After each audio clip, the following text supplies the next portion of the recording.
episode 2 of the Killer series. This one's called Hands of the Killer. I wake up one night to a horrible scream outside my window. It sounds like the killer is at it again. And I also want you to know that episode 1 makes no sense at all. And it gets a lot more coherent from here on out into the rest of the episodes. Like, as it goes on, it gets more and more coherent. The story makes more and more sense. Because that original one was based off of a dream or something. It must have been, because it doesn't make any sense. BB's report. I'll note on the strange masks. Recently, strange masks have begun appearing in the city. What's with all these masks? Nobody wants to talk about them, in my opinions. Progressing on my new Zion remains slow, as I sleep asleep in the middle of the sentences. On the other hand, the effect is kind of funny. Is this what it means to be new wave? Aside from the night noises, this part of the city has many amenities. The rooms here are cheap because of all the murders. Unfortunately, rent is due all the same. Do be like that. Every week somebody leaves one of these flyers in the hall. I often wonder what it is about this town that leads to such a weird advertising sensibility. Through the window of the washer, I can kind of see a grayish purple sludge churned indefinitely by the big spinners. I guess someone wants it very clean. I've never been able to find out who pulled off the tunnel cover to start with, although the joke is that the owner thought it would be cheaper than building a fire escape. The air from the inside is inviting and cool.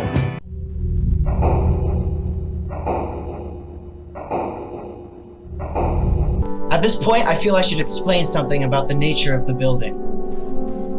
Like many cities, this one underwent many changes over the years. There was an industrial period, a retail period, a service period, etc., until gradually the things it manufactured became too abstract and indecipherable to easily be summarized in any way. I still hope to find out what they are myself someday. Anyway, with each change in the economy, the building was adapted to a new shape, new rooms added and closed off, each layer draped piecemeal over the last to form new spaces where opportunity might live. Speaking of which, ZZ says the sweet spot for nostalgia material is 30 to 40 years old. Or old enough to smell like death. I think the internet is accelerating her tendencies toward the gothic. A box of knives, barely used. A t-shirt reading Blumpty Dog. An abstract plastic toy.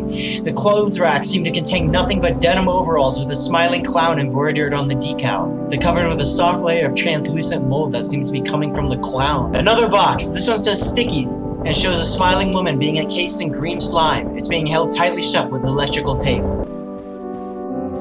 So far, tonight's pickings have been slim, so I keep moving, and gradually I find myself in a place I've never before seen. The corridors are narrow, but still lived in somehow. The rooms get closer, the clutter more deliberate. Flyers for a local bingo night have been left in the hall. A plotted plant that's still alive. Old but well-used office supplies that don't have too much dust. I hear soft whispering behind the walls. No. I've got it. In that case, you must be Mickey Mouse. No. If your name's not Mickey Mouse, then you must be Donald Duck. Please don't waste my time with these insults to my intelligence. Anyways, come on inside.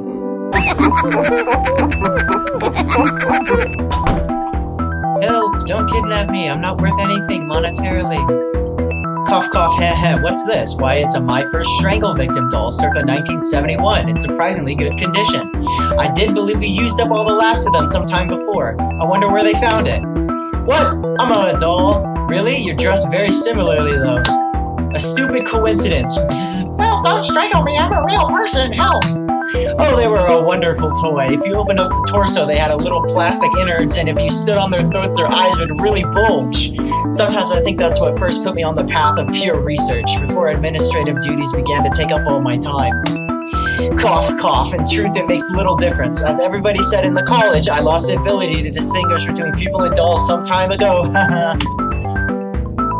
I wonder why I'm talking to a toy. Old age. Soon as I ask a member of staff to come in and carve off the skin or the coating or what have you, and we can figure out what lies inside. And the path of pure research is long. In the meantime, there are committee meetings. Hey, goodbye, goodbye, goodbye.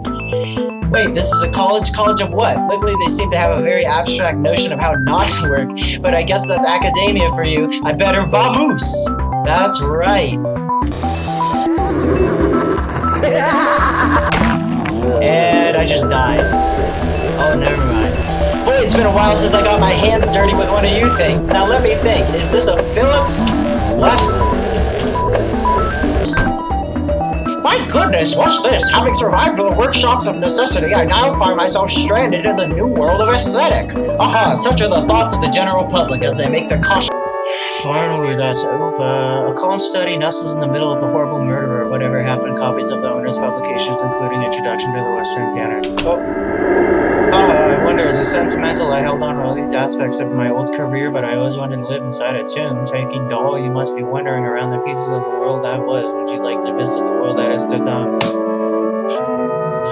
The interest of homicide has always been symbolic. Real death has no consequence, and in fact is rather kitsch. Haha, what matters is the new world that you can glimpse into this idea.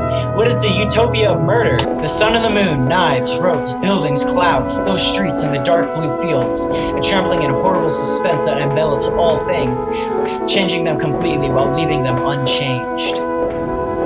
Fella, you are not making a lick of sense. The new world will need laws and art. We can teach them. To the head of the knives of the guard. What? The hands of the killer. Did you know I saw him once? It was a night like this. I knew my life would have to change.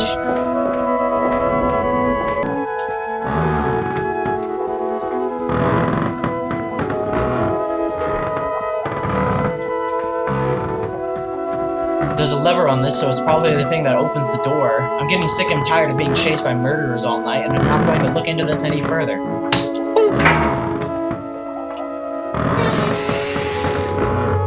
Huh? Who's there? Ah, it's you! My goodness, the years have hardly altered you at all! And he's dead. And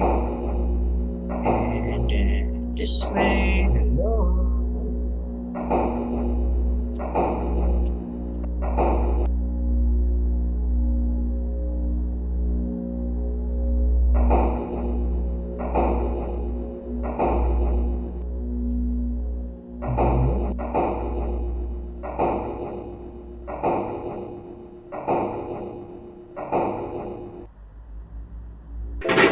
BB's report, epilogue. After finding my way inside the vent, I was able to get back to the apartment without any further incident, although all night long, strange noises echoed through the pipes.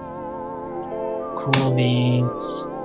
The next morning, we totaled up the day's haul. Assorted pogs and a pamphlet that must have been placed in my pocket somehow. I thought the pamphlet might have been worth something, but ZZ says there are copies lying around the bus station for free.